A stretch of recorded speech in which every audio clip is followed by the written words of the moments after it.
Hi friends, പുതിയൊരു വീഡിയോയിലേക്ക് ഏവർക്കും ഒരിക്കൽ കൂടി സ്വാഗതം. ഇതൊരു സ്വിഫ്റ്റ് ആണ്, ഡീസൽ വണ്ടിയാണ്, J10 ആണ് ഇഷ്യൂ. ഇതിനൊരു കംപ്ലൈൻ്റ് ഉണ്ട്, 4ാമത്തെ സിലിണ്ടർ മിസ്സിംഗ് ആണ്. നോക്കുന്ന സമയത്ത് കമ്പ്യൂട്ടർ സ്കാനിങ്ങിലും അത് തന്നെയാണ് വരുന്നത്. Injector circuit open cylinder 4. നമ്മൾ എഞ്ചിൻ്റെ അടുത്തോട്ട് പോയി കഴിഞ്ഞാൽ മിസ്സിംഗ് ആണ് വണ്ടി. ഒരു സിലിണ്ടർ പോയിട്ട് ജർക്കിംഗ് ആണ്, ചെറിയ രീതിയിൽ ജർക്കിംഗ് ആണ്. നമുക്കിന്ന് റെഡിയാക്കണം.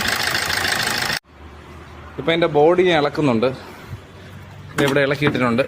ആ സമയത്ത് എനിക്ക് കിട്ടിയ കണ്ടീഷൻ ഇതാണ്, ഇങ്ങനെയാണ് കിട്ടിയിരിക്കുന്നത്. ഇത് ഫുള്ള് ഈ തകിട് ദ്രവിച്ചിട്ട് ഫുള്ള് മഴവെള്ളം ഇതിൻ്റെ അകത്ത് ഇറങ്ങും. ഈ എയർ ഹോളാണിത്. ഇതുവഴി ഇറങ്ങിക്കഴിഞ്ഞാൽ ഇത് ഫുള്ള് ഡാമേജാണ്. അപ്പം ഇതിൻ്റെ ഉള്ളിലാണ് കംപ്ലൈൻറ്റ് ഇരിക്കുന്നത്. ഓക്കെ, ഇത് കംപ്ലൈൻ്റ് ആണ്. ഇത് ഞാൻ മാറ്റുന്നുണ്ട്. ഇപ്പം ഞാൻ വേറൊരു ഈസിയിലോട്ട് പ്രോഗ്രാം ചെയ്തുകൊണ്ടിരിക്കുകയാണ്. നമ്മുടെ സ്വിഫ്റ്റിൻ്റെ മിസ്സിങ് അങ്ങനെ മാറിയിട്ടുണ്ട്. 4ാമത്തെ സിലിണ്ടറിൻ്റെ ഞാൻ വേറെ ബോർഡ് മാറി. ബോർഡിൽ മൊത്തം വെള്ളം ഇറങ്ങിയായിരുന്നു. അത് കണ്ടോ, ഈ എയർ ഹോൾ വഴി വെള്ളം ഇറങ്ങിയിട്ട് മൊത്തം ഇല്ലാതായി. ഞാൻ അങ്ങനെ നല്ലൊരു ബോർഡ് ഇട്ട് ഇപ്പോൾ അത് ഓക്കെ ആയിട്ടുണ്ട്. വണ്ടി സ്മൂത്താണ്. ഇപ്പം ഇഷ്ടപ്പെട്ട ഫോളോ ചെയ്യുക. Thanks for watching.